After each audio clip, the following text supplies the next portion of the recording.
I have one more comment to make before I end. This is the longest statement I've made so far about the virus. But before I make that last statement, someone came to me here in Islamabad and he said to me, Sheikh, in my village there was a family who fell ill with the virus. And Sheikh, nobody wanted to go to help them. All the villagers shunned them. He said, my wife and I, we had to go. And we had to take care of them until they recovered. And we didn't fall ill. My response is, what a pathetic state of affairs. Where people now in Pakistan have become so totally brainwashed that you would not go to your neighbor who has fallen ill. You're so scared of that, of death. We are a people who are not afraid to die. And yet today they're all afraid to die. But Russia is not like that. Orthodox Christian Russia was not afraid to die. They were not afraid even of nuclear war when Putin entered into Syria to block the Zionists from taking over Syria for ISIS. Russia was not afraid to die, and we are afraid to die. What a pathetic state of affairs. But not those who have the Quran in their hearts. Now I have one last comment to make, and I hope the Zionists are listening to me.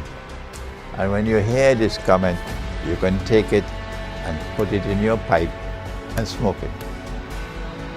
You know, Russian President Putin, he once said, he said, those who are preparing poison for us to drink will one day drink their own poison.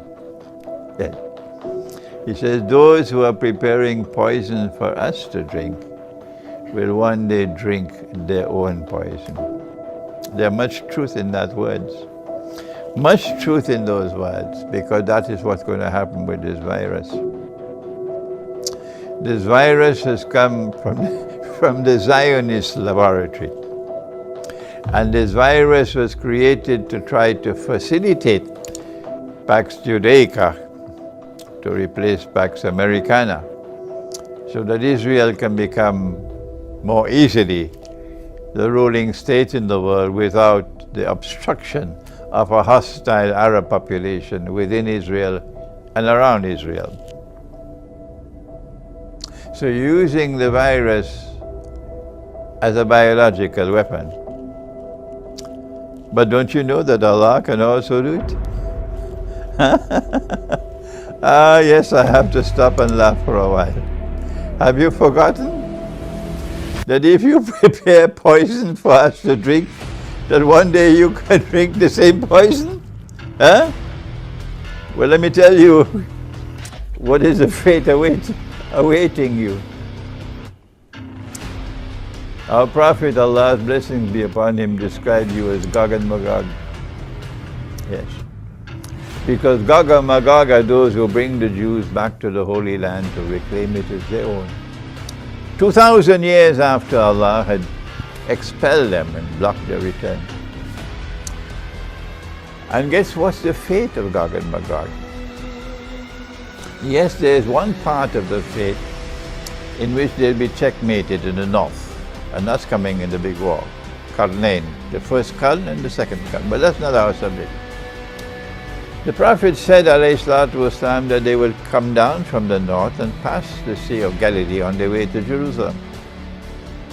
And by the time the last of them pass, before they're blocked, the last before they're blocked, they will say there used to be water here in the Sea of Galilee. Sea of Galilee will be dry. So there'll be one part of Gog and Magog which will be blocked in the north, in the second Qarn of Qarnayn. But the rest of Gog and Magog will be down in the south, in Jerusalem, around Jerusalem.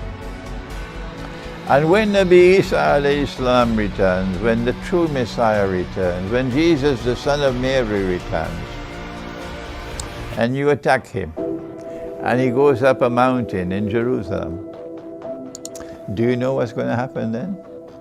Let me tell you. he will pray to the Lord God. And the Lord God will send a virus. Let me speak slowly so it'll sink in. And the virus will attack you at the back of your neck, at the top of the spine. And when you are attacked by this virus, you won't be sneezing. You won't get fever. You won't have cough. No, you will be paralyzed. Totally paralyzed. But perhaps you can still move your eyes. Those who can think will recall these words of mine, and you'll understand what I'm talking about. I need to speak no more about that. You'll be totally paralyzed. That's the fate that's waiting you. The last few hours of your life will be lived imprisoned in your own body. And then by next morning you're dead. And when you're dead, your body will begin to decompose and smell. So you prepared the poison for others to drink. And in the end, you had to drink your own poison. Your biological war is going to backfire on you. And you will become the victims of that biological war. And that's all I have to say to you. Goodbye, goodbye, goodbye to you.